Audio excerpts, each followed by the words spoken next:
Selamat berjumpa kembali di podcast Lotumapi bersama saya Adin Liko. Teman-teman Lotumapi, terima kasih banyak untuk kalian semua yang sampai saat ini masih mengikuti channel podcast ini.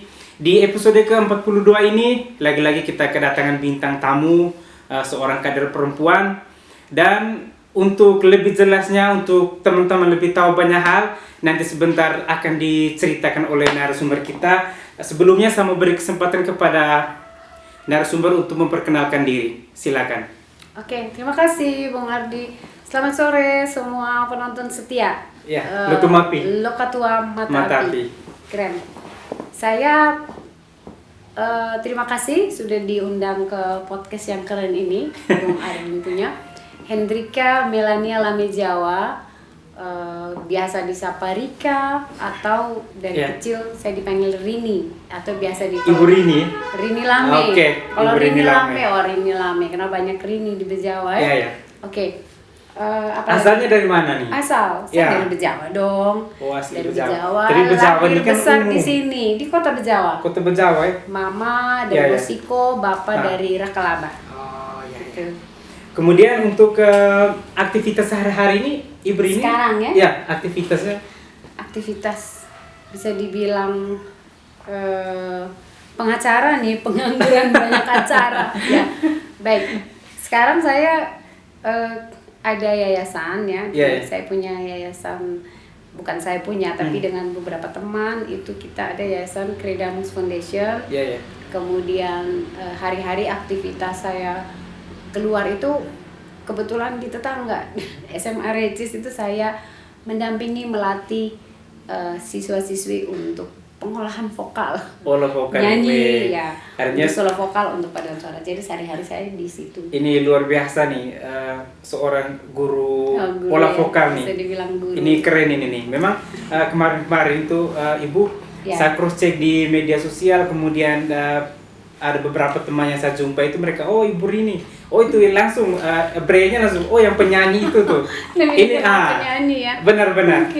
Oke, Ibu Rini. Baik. Untuk hobi sendiri, hobi apa? Hobi memang kebetulan nyanyi kan dari kecil tuh hobi musik lah, pokoknya musik. Sementara saya kuliahnya sebenarnya saya ini konstruksi ya, teknik sipil. Saya lulusan teknik sipil. Tapi sudah dari tahun 2019 itu memang kebetulan COVID itu saya berhenti sementara untuk pekerjaan-pekerjaan sipil. Sementara memang saya bekerja di konstruksi jalan, pemeliharaan jalan. Gitu. Ini saya mau tanya lagi nih, selama kuliah itu kira-kira organisasi apa saja nih yang pernah terlibat di dalam? Oke, organisasi. Yang pertama tuh memang sebagai orang Katolik itu saya aktif di KMK, Keluarga Mahasiswa Katolik di kampus sebagai pengurus, kemudian di kampus dan di wilayah Jakarta ya. Wilayah Jakarta itu mahasiswa Katolik Jakarta. Kemudian untuk sebagai masyarakat diaspora, dulu juga kami punya yang namanya Aksioma. Aksioma itu aksi sosial masyarakat ngada, masyarakat untuk ngada untuk yang di kampung halaman. Jadi kami mengumpulkan buku bekas atau buku baru itu, kemudian kita distribusikan ke sekolah-sekolah di sini dulu yang di Jawa yang membutuhkan. Kemudian juga di situ bagaimana untuk biaya operasional dulu itu kami dengan KOR tadi. Jadi saya memang terbiasa dengan paduan suara melatih, kemudian kita menerima pelayanan yang kemudian kita juga dikasih sedikit dari situ untuk operasional Aksioma yang tadi, jadi aktif di situ. Untuk kegiatan ini bergerak dari tahun berapa nih kalau boleh tahu? Tuh? Yang ini kegiatan sosial untuk Aksioma ini. Itu dulu waktu saya masih kuliah tuh. Saya kuliah itu tuh tahun mulai berapa? tahun 91. Wih, tahun mungkin 91. Mungkin yang suka nonton Lokatua Mata Api belum lahir. Iya. Cuman untuk sekarang karena kami semua sudah sibuk masing-masing, jadi Aksioma itu juga sudah ya istilahnya sudah tidak aktivitas lagi. Selain di Aksioma, ada tidak organisasi lain yang pernah terlibat nih di luar dari situ? Kalau iya banyak. Saya itu apa kira-kira kalau boleh disebutkan di sini? Saya aktivis perempuan. Iya, Koalisi Perempuan Indonesia itu secara nasional. Saya sampai sekarang masih sebagai pengurus di Ngada dan pengurus di NTT. Wilayah NTT. Ya. Ini luar biasa nih teman-teman. Teman-teman Lotumapi juga mau tahu nih prestasi lain, apa saja prestasi yang mau di share di sini? Prestasi dalam hal terkait apa? Semua hal nih. Agak sulit ya kalau kita mengukur kita sudah berprestasi apa itu agak sulit. Kecuali orang lain yang menilai prestasi. Kalau untuk salah satunya itu tadi bagian olah vokal itu. Iya, itu kalau buat saya prestasi yang paling saya bangga luar biasa itu kalau adik-adik anak-anak yang kita berikan bimbingan itu mereka mengambil peran di masyarakat atau di gereja, di umat gitu. Jadi misalnya mereka aktif di KUB, anak-anak itu akhirnya aktif di lingkungan, di gereja, kemudian aktif juga di masyarakat untuk harus tampil gitu. Kalau saya kami selalu mendorong anak-anak tuh harus mengambil panggung. Panggung ini bukan panggung hiburan ya, panggung itu artinya kepercayaan atau peran-peran yang misalnya dalam satu proses kegiatan komunitas apa itu beranikan diri untuk memulai istilahnya karena di situ pelajarannya banyak. Nah, kalau yang lain-lain memang saya dulu komisioner KPU itu tahun 2008 periode 2008 sampai 2013. Buat saya merupakan prestasi kita itu satu timnya, tim KPU besar itu bahwa pemilu itu bisa berjalan lancar, aman, damai, itu keren. Kemudian dulu itu kami tahun berapa itu di masa periode kami itu Ngada ini itu laboratorium pemilu di Indonesia loh, orang datang belajar di Ngada. Ini keren nih. Ngada keren waktu itu. Bukan waktu itu. Hari demi hari kita melihat pemilu itu tuh tidak mencekam, pemilu itu benar-benar pesta. Jadi semua orang senang hati untuk ambil peran di situ. Ini bagus nih, berpengalaman juga dulu di Komisi Pemilihan Umum dan tentunya ini juga ada kaitannya dengan politik nih Ibu, karena itu bagian di dalam nih. Politik ya. Ini saya mau tanya lagi ini nih. Kira-kira pandangan Ibu tentang politik itu apa sih sebenarnya? Politik itu sebenarnya segala sesuatu yang kita lakukan dari pagi sampai malam itu kita berpolitik sebetulnya. Jadi bagaimana kita mengambil keputusan, tindakan untuk kita hidup ini.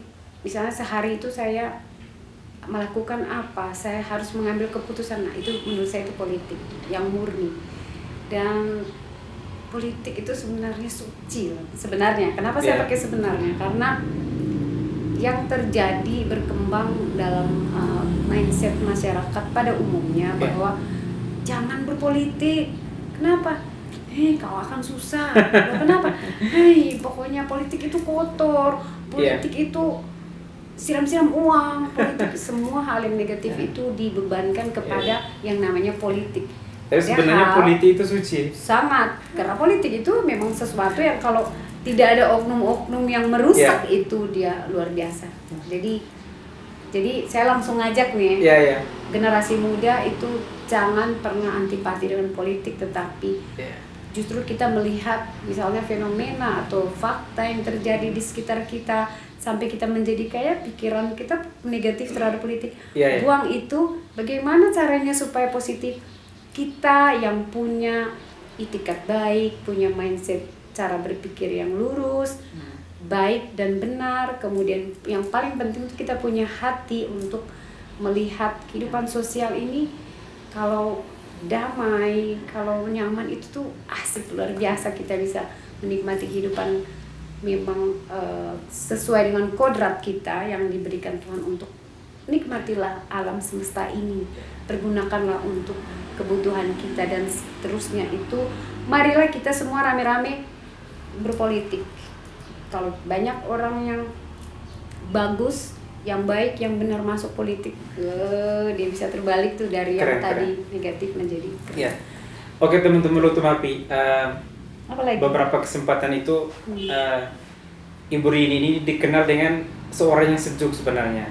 Nah, ini penilaian dari orang Ibu Rini seorang yang sejuk. Terima kasih. Kemudian terlepas dari prestasi yang tadi sudah dijelaskan oleh Ibu Rini, kemudian kemarin juga jadi bahan perbincangan nih, lagi-lagi jadi bahan perbincangan di masyarakat, gitu. di ruang publik.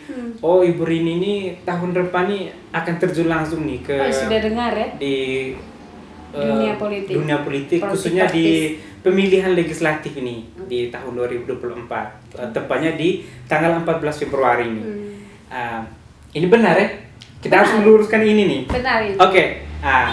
Sangat benar. Ini teman-teman Lotumapi kemarin ada yang titip pertanyaan nih, bilang, coba ini Arin, coba kau tanya Ibu Rini, kira-kira motivasi Ibu Rini bisa bergabung ke dunia politik ini motivasinya apa sebenarnya? Iya. Bisa diceritakan nih motivasi? Iya.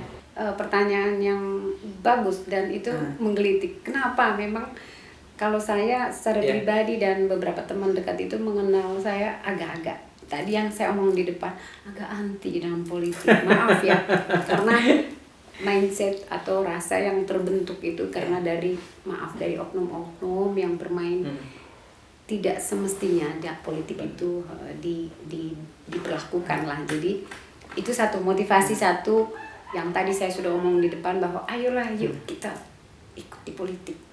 Ya, tidak ada hal yang buruk di sini. Kalau dari kita mulai mengisi gelas yang kotor, misalnya gelas yang isinya mungkin ampas kopi yang banyak, kalau kita isi terus dengan air yang bersih, ampas kopi itu akan keluar semua dan akhirnya tinggal yang bersih. Tangkap ya maksudnya. Jadi satu motivasi, kita harus masuk gitu. Jangan hanya istilahnya gonggong terus dari luar gitu. Ayo kita masuklah, kita belajar di mana di dalam dunia politik praktis itu seperti apa sebetulnya. Kalau menurut saya itu hal yang biasa kalau politik itu. Bagaimana komunikasi kita nih kalau di Kabupaten Ngada atau kita bilang Pejawa lah, kita sepertinya sama lah, kayak kakak adik semua gitu. Komunikasi yang biasa, wala jangan begitulah, iyalah, tolong saya lah, walau kau tidak suka, seperti itu. Bahasa-bahasa yang kita gunakan sehari-hari. Lalu di situ mari kita bangun untuk suasana yang positif, yang bagus untuk kita kerja untuk apa? Untuk masyarakat yang bagaimana. Jadi ini ada sekelompok masyarakat, ada yang menjembatani, dan di sini ada ketersediaan anggaran oleh negara. Jadi supaya ini pas, ini memang harus ada yang mengontrol bagaimana terpenuhinya semua kebutuhan. Yang paling penting itu adalah bagaimana kita memastikan hak-hak masyarakat itu minimal, ya, kalau maksimal keren, minimal terpenuhi dan itu pemerataan. Itu saja mungkin motivasi itu, apa yang bisa kita buat, kita lakukan. Yang penting duduk sama-sama, baku omong, kasih tahu kita pemikiran, komunikasi nomor satu harus terus dibangun, karena menyatukan antara dua kepala ini kan agak sulit. Kalau kita tidak komunikasi itu kita namanya a priori. Mungkin dia berpikir begini, mungkin itu bahaya. Kalau kita simpan akhirnya menjadi satu penyakit yang kita tidak mau. Akhirnya kita tidak mau pergi ketemu karena kita sudah terlalu banyak kemungkinan yang lama-lama dia menjadi suatu hal yang mungkin yang pasti gitu. Dia tuh begini karena padahal kita belum pergi kasih baku omong. Jadi komunikasi penting. Saya pikir itu motivasi untuk kemudian lalu apa lagi nih? Apa lagi? Mungkin ada pertanyaan lanjutan ya, tapi saya duluan. Perempuan, apa tuh mungkin ada konteks dengan perempuan? Ini konteks dengan perempuan. Artinya kan kita kembali ke konteks Bejawa sendiri. Saya lebih mengerucut ke Bejawa sendiri. Artinya di Bejawa di sini nih kita benar secara budaya itu matrilinear ya. Nah, tetapi urusan politik itu versi saya itu walaupun perempuan itu diatur secara undang-undang 30% keterwakilan begitu, tetapi kita kembali ke real di masyarakat itu untuk urusan politik itu dan berhubungan dengan perempuan itu tuh versi saya itu di nomor 2 kan. Kenapa? Nah, ini kita tidak tahu sih, kalau versi saya itu ada beberapa faktor sih yang mempengaruhi kira-kira kenapa nih perempuan tuh di nomor 2 kan dalam hal urusan politik. Karena mungkin saja internal di rumah tangga masing-masing itu kan kadang oh ya perempuan di dapur, ini fakta nih. Perempuan di dapur kasur sumur, ada 3 urut. Iya. Pokoknya itu sudah di dapur. Kalau urusan yang begini laki-laki saja, yang politik lelaki. Ada. Kalian tidak akan kuat nih untuk ini. Ya, ada klasifikasi ini. Sementara secara undang-undang itu sudah diatur malah. Nah, dan itu di setiap dapil ada yang 30%, ada yang perhitungan pembulatan ke atas dan ke bawah macam-macam lah. Nah, ini saya mau tanya Ibu Rini, kira-kira untuk keterlibatan kaum perempuan sendiri dalam dunia politik ini seperti apa? Khusus Ngada? Ya, di Ngada, internal di Bejawa di sini. Dan kita kembali lagi ada hubungan dengan budaya yang tadi saya sebutkan tadi. Sebenarnya kalau kita kaitkan dengan budaya, justru perempuan itu kan harus lebih diberi banyak peran, ruang, ya kan? Kalau di budaya kan tadi bilang matrilinear, ya, matrilinear. Lalu kenapa kok faktanya misalnya masih dalam tanda kutip nomor 2 perempuan? Saya mohon maaf kepada kita semua bahwa memang pada faktanya praktek yang terjadi sampai sekarang, tapi tidak semua ya, ada teman-teman di partai politik yang mengangkat atau mengambil keterwakilan perempuan itu hanya untuk kelengkapan administrasi. Benar. Nah, itu memang itu menjadi PR yang besar untuk kita semua sebetulnya. Bagaimana caranya itu nanti, bahwa kalau idealnya perempuan itu yang belum tergabung di partai politik, siapa yang berminat atau dengan sosialisasi atau program apapun yang dilakukan oleh parpol itu, dia mengajak kader-kader perempuan, pengkaderan maksudnya, dia mulai dilatih diskusi, mulai dilatih ngambil peran, tampil begini, ambil keputusan, ada konflik, bagaimana penyelesaian masalah dan segala macam itu, supaya perempuan itu mempunyai keberanian untuk kepercayaan diri untuk maju itu dalam arti dia bisa gitu, hanya tinggal dukungan kita. Harus diberi ruang ya. Diberi ruang oleh partai politik menurut saya wajib. Benar. Karena negara menjamin itu. 30% itu kenapa? Harusnya 100% dong. Kenapa dibatasi 30%? Benar. Itu ada sejarahnya. Jadi mari perempuan kita berpikir positif saja. Kita ambil itu. 30% ruang sudah disiapkan untuk kita. Bahkan mungkin ini masih digodok itu. Jadi begitu 30% itu menghasilkan pecahan, itu dia pembulatannya ke atas semua. Mudah-mudahan ini tercapai. Itu masih sedang diproses. Sehingga dengan seperti itu, ayolah kita lihat sebenarnya ini peluang untuk perempuan gitu. Jumlah berapapun itu perempuan harus masuk. Nah di sini kalau selain tadi menurut saya minta dari parpol untuk ada sosialisasi, ada pengkaderan, ada pelatihan kader-kader perempuan, sehingga nanti pada saatnya itu tidak hanya angka secara administrasi, tapi betul-betul ini loh kader perempuan kami gitu, sudah siap, sudah kami latih, itu misalnya satu.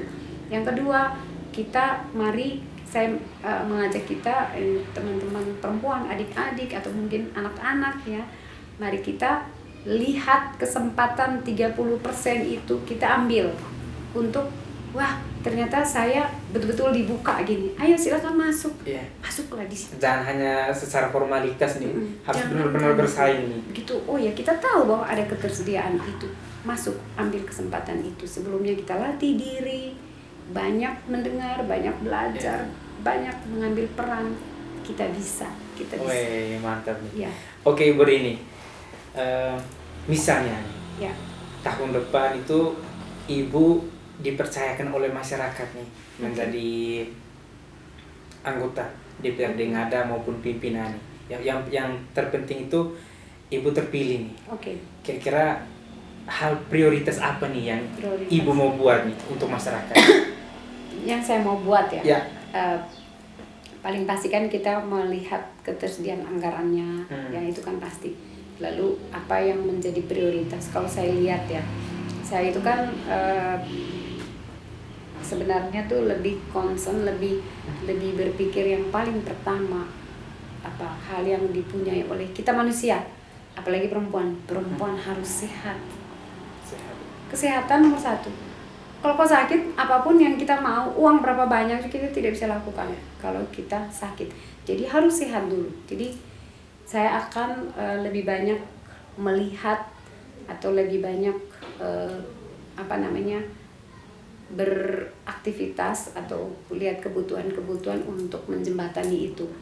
Mungkin yang sakit kita perhatikan dengan ketersediaan anggaran, kita berikan informasi, jaringan.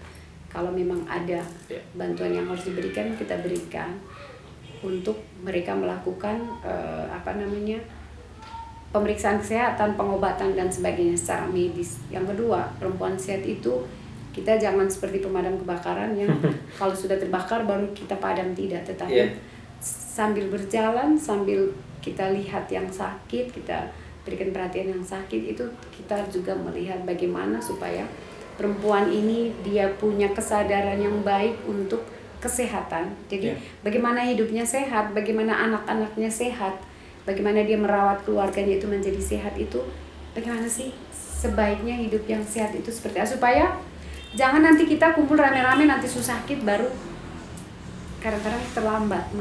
Jadi bagaimana kita menjalani hidup yang sehat itu hal yang nomor satu. Mungkin setelah itu baru saya melihat tentang ketahanan ekonomi keluarga, tetapi bagaimana perempuan itu dia bisa mensupport perekonomian rumah tangganya, karena sehat dan ekonomi itu buat saya itu basis atau sangat dasar untuk kita melakukan hal-hal lain di dalam kehidupan kita. Berarti ini ada hubungan juga dengan UMKM sendiri ya? Ya, kesehatan ada, lalu kita naik ke ekonomi kita berarti. Ini mantap. Oke teman-teman Lotumapi, sebelum kita tutup podcast kita pada hari ini, saya mau beri kesempatan kepada Ibu Rini untuk 1-2 pesan nih untuk pemilih di luar sana, untuk masyarakat dalam menghadapi pemilihan legislatif ini tanggal 14 Februari ini seperti apa. Mungkin ada 1-2 hal yang Ibu Rini mau sampaikan, saya beri kesempatan. Oke, baik, terima kasih. Penting sekali, karena pemilu tanpa pemilih nothing ya, tidak mungkin bisa berjalan. Yang paling penting, kebetulan memang darah-darah KPU, penyelenggara panitia pemilu masih ada satu tingkat partisipasi dong. Sebagai masyarakat yang peduli terhadap demokrasi itu sangat penting untuk kita punya 1-2 menit di TPS itu menentukan kita punya perjalanan dalam daerah, dalam negara ini selama 5 tahun. Tidak main-main. Jadi bagaimana kita memilih itu juga kita punya tanggung jawab untuk bersama memikirkan daerah ini baik atau tidak ke depan. Siapa orang-orang yang kalian atau kita semua percayakan untuk duduk di tempat strategis ya, posisi-posisi strategis mengambil kebijakan untuk masyarakat, itu penting sekali. Kita pikir baik-baik dan kepala dingin dengan hati yang bersih untuk kita memikirkan daerah ini supaya hari demi hari itu kita lebih baik lagi, lebih baik untuk siapa? Untuk kita nikmati, karena kita nih ada anak nanti. Kalau kita sudah harus menghadap ke Tuhan, kita punya cucu. Apa yang kita wariskan?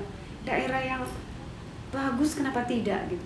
Daerah yang hijau misalnya, hijau dalam arti pertaniannya betul-betul bisa mensupport kita punya pangan, kita sendiri untuk kebutuhan kita, lalu kita juga bisa ekspor keluar, kemudian kita bisa hidup damai. Kalau kita sudah, hidup sudah damai, tadi perut sudah nyaman, kenyang, kemudian kita mulai berbagi kasih keluar. Pikiran juga tenang ya. Pikiran, Magatara, Atesa, itu luar biasa. Dan itu pasti doa dan harapan dari leluhur kita yang sudah pergi. Jadi mari tingkat partisipasi kita naikkan. Jadi kepedulian itu bagaimana sih caranya gitu.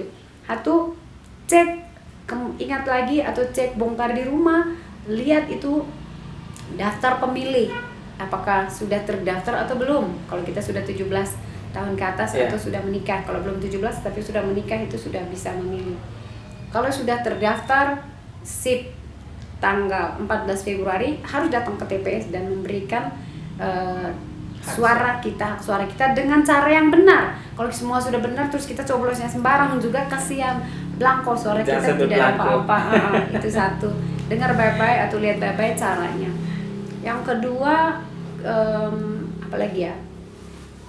Pilih orang yang betul-betul kita semua percaya dan kita harapkan bisa membawa aspirasi. Harus bukan hanya membawa aspirasi, artinya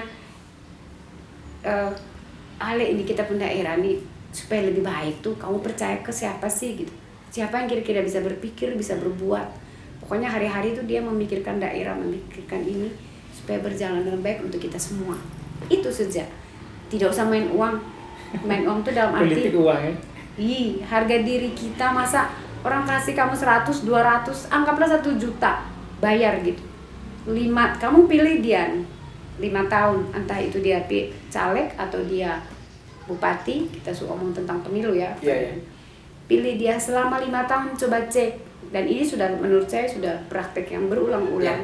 Dan kita lihat kembali, kita ingat introspeksi kembali, kalau saya dulu terima uang lalu saya kasih suara, oke lah itu mungkin di orang yang menurut kita pas, tapi kalau ternyata dia tidak pas, kamu cek selama 5 tahun itu pas dia tidak apa saja 1 juta itu udah cukup gitu. Kasihan sekali harga diri kita selama 5 tahun kita bayar 1 juta. Kamu bagi 1 juta dibagi 5 tahun, 1 hari tidak dapat apa-apa. Ya ingat, maksud saya hindari politik uang. Sangat, kita orang beragama, leluhur nenek moyang kita tuh punya banyak nilai yang luhur, yang luar biasa, memanusiakan manusia. Kalau kita merendahkan martabat kita hanya karena uang, itu kita sama sih kita merendahkan martabat leluhur, merendahkan ngada-ngada dan manusia tidak ada apa-apa.